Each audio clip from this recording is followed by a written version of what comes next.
Gadgets news 7 நான் உங்கள் Vishwa. WhatsApp பற்றி சின்ன ஒரு கிளாரிஃபிகேஷன்.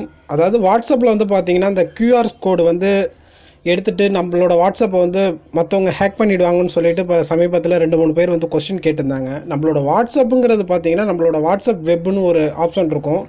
இந்த வாட்ஸ்அப் வெப்போட ஆப்ஷன் என்னன்னு பார்த்தீங்கன்னா QR கோடு ஸ்கேன் பண்ணுறது தான் இதோட மெயின் வேலை. சரி, இந்த கோடை வந்து எப்படி எடுக்கிறதுன்னு பார்த்தீங்கன்னா, இப்போ நம்ம வாட்ஸ்அப் இருக்குது, நம்ம வாட்ஸ்அப்பில் ஏதோ ஒரு இப்போ அருண் இருக்காருன்னு வச்சிங்க. இப்போ அருணோட இப்போ last message end to end வந்து பார்த்திங்கன்னா என்கிரிப்ஷன் வந்து போட்டிருக்காங்க வாட்ஸ்அப்பில். வெரிஃபை பண்ணுறப்ப நம்மளுக்கு ஒரு QR கோடு வரும். இந்த கோடை வந்து நம்ம இமேஜாக சேவ் பண்ணிவிட்டு மற்றவங்களுக்கு ஷேர் பண்ணிவிட்டு, ஒரு நிமிஷம் நான் இதை ஷேர் பண்ணி சேவ் பண்ணிடுறேன். ஓகே, இப்போ இது நம்ம கேஜெட் நியூஸ் அவனோட அட்மின் அருணுக்கே நான் இந்த அவரோட கோடை எடுத்து நான் சென்ட் பண்ணியிருக்கேன். இப்போ அந்த கோடு வந்து இவருக்கு சென்ட் ஆகிருக்கு. ஓகே, இப்போ அந்த கோடு உங்களுக்கு சென்ட் ஆகிருக்கு. இப்போ நான் வாட்ஸ்அப் வெப் வந்து நம்ம சிஸ்டம் மூலயமா நான் வாட்ஸ்அப் வெப்புக்கு வரேன் பாருங்கள். இப்போ அதுக்கு முன்னாடி நான் கம்ப்யூட்டரில் காட்டிடுறேன் வாட்ஸ்அப் வெப் வந்து எப்படி வர்றதுன்ட்டு. இப்போ நம்மளோட கம்ப்யூட்டர்லேயே உங்களுக்கே தெரியும் வாட்ஸ்அப் வெப் பார்த்தீங்கன்னா whatsappweb.comனு அடிச்சிங்கன்னா உங்களுக்கு வந்துடும். இதில் வந்து பார்த்தீங்கன்னா கிளிக் இந்த இடத்துல QR கோடு இருக்கும். இப்போ நான் QR கோடை கனெக்ட் பண்ணுறேன் பாருங்கள்.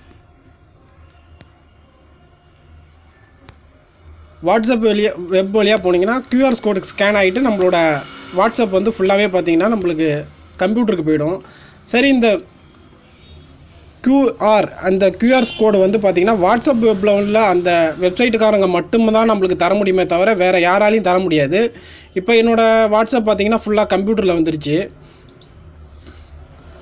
இப்போ நான் அவருக்கு அனுப்பின இமேஜஸ் இந்த இமேஜஸ் இப்போ டவுன்லோட் ஆகிட்டு இந்த இமேஜஸை நம்ம சேவ் பண்ணி வச்சுருந்தா கூட நம்மளால் அதை எடுக்க முடியாது. ஓகே, இப்போ டவுன்லோட் ஆகிட்டுருக்கு. இப்போ அந்த இமேஜஸை இப்போ நான் சேவ் பண்ணுறேன் பாருங்கள். இப்போ இமேஜஸை வந்து இப்போ அந்த QR கோடை வந்து நான் சேவ் பண்ணுறேன். ஓகே, இப்போ சேவ் கொடுக்குறேன். ஓகே, இப்போ சேவ் கொடுத்தாச்சு. இப்போ இமேஜஸ் சேவ் ஆகிடுச்சு. இப்போ நான் அந்த சேவ் ஆன இமேஜஸை ஓப்பன் பண்ணுறேன். இப்போ நம்மளோட இமேஜஸை வந்து வேறு யாராவது எடுத்து ஸ்கேன் பண்ணிவிடுவாங்க. இப்போ வந்து இந்த இமேஜஸை நம்ம ஸ்கேன் பண்ணுவோம். ஸ்கேன் பண்ணால் கூட எப்படி காட்டுது பாருங்கள் வாட்ஸ்அப் வெப்பில். இப்போ என்ன காட்டுதுன்னு பார்ப்போம். வாட்ஸ்அப் வெப்பு போயிடுங்க. இப்போ கடைசியாக நான் லாக் அவுட் ஃப்ரம் ஆல் கம்ப்யூட்டருங்கிறத நான் கொடுத்துட்டு லாக் அவுட் கொடுத்துட்றேன். இப்போ நம்ம சேவ் பண்ணி வச்சுருக்கோம்ல அந்த இமேஜஸை ஸ்கேன் பண்ணி பார்ப்போம் என்ன காட்டுதுன்னு பார்ப்போம். இப்போ பார்த்தீங்கன்னா வாட்ஸ்அப் வெப்பு வந்துட்டேன். இப்போ அந்த இமேஜஸ் என்ன காட்டுது பாருங்கள். இந்த QR கோடு வந்து யாரோட கோடாக இருந்தாலும் அதை whatsappweb.comலேருந்து அவங்க கொடுக்குற QR கோடை மட்டும்தான் நம்மளால் அதை ஸ்கேன் பண்ணுமே தவிர நீங்கள் எந்த இமேஜஸை எத்தனை எடுத்து யாரோடதை எடுத்து சேவ் பண்ணி வச்சுருந்தாலுமே அந்த QR கோடை வந்து அது ஸ்கேன் பண்ணாது. இதுதான் இப்போ உள்ள விஷயம்.